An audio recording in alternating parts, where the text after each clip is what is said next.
मायापुर के छोटे से गांव सोनापुर में एक सजग और प्यारा पति पत्नी का जोड़ा रहता था। पति का नाम राघव था और पत्नी का नाम था सुधा।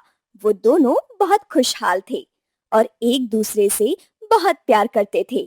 हर साल करवा चौथ पर सुधा बड़े श्रद्धा भाव से उपवास रहकर चांद की पूजा करती थी।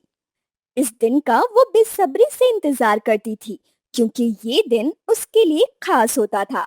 इस दिन राघव उसे अपनी पसंद का तोहफा जरूर देता था। सुधा, कल करवा चौथ है, बताओ तुम्हें क्या चाहिए? राघव, मैं क्या मांगू तुमसे, मुझे सब कुछ तुमने दिया है। सुधा, बोलो भी कि तुम्हें इस बार क्या चाहिए। सुधा प्यार से राघव के करीब आती है और उसके गले में अपनी बाहें डालकर बोलती है, मेरे पति देव, इस बार आप मेरे लिए चांद लेकर आइए तोहफे में। क्या? चांद?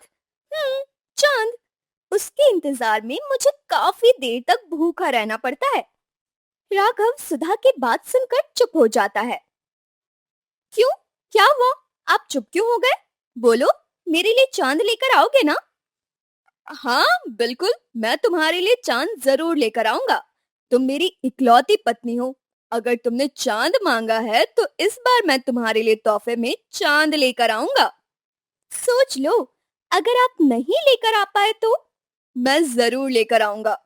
ये कहकर राघव घर से बाहर चला जाता है। अगले दिन करवा चौथ था। राघव सुबह ही घर से निकल गया। सुबह से शाम हो गई पर राघव का कुछ पता नहीं था। देखते ही देखते रात हो गई। सुधा ने पूरी तैयारी की थी।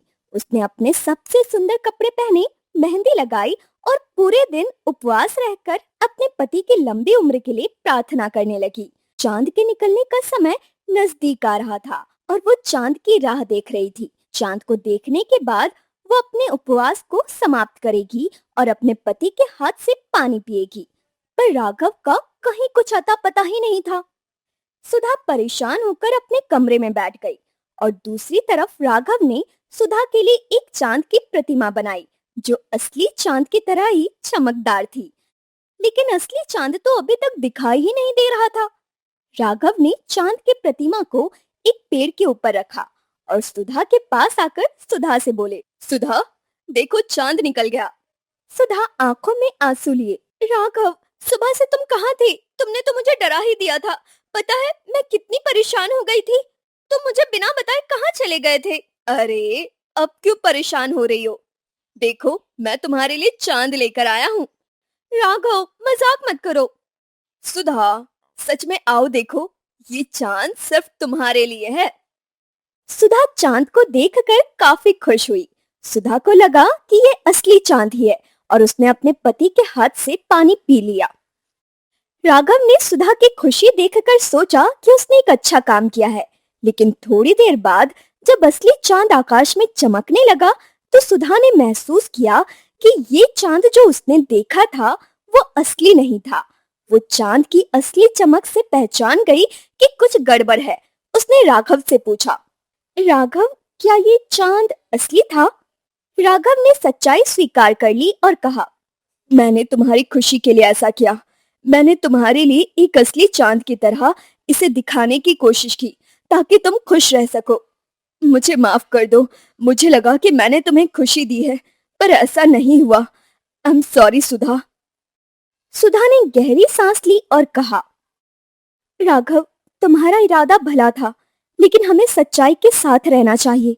सच्चा प्यार और विश्वास सिर्फ सच्चाई में होता है। राघव ने अपनी गलती स्वीकार की और सुधा से माफी मांगी। उसने सीखा कि सच्ची खुशी और प्यार झूठ से नहीं बल्कि सच्चाई और ईमानदारी से मिलते हैं। इस घटना के बाद राघव और सुधा ने एक दूसरे के प्रति और भी अधिक ईमानदारी और सच्चाई के साथ जीने की कसम खाई। करवा चौथ की रात अब उनके लिए और भी खास हो गई क्योंकि वो जानते थे कि प्यार और विश्वास में सच्चाई का महत्व कितना बड़ा होता है।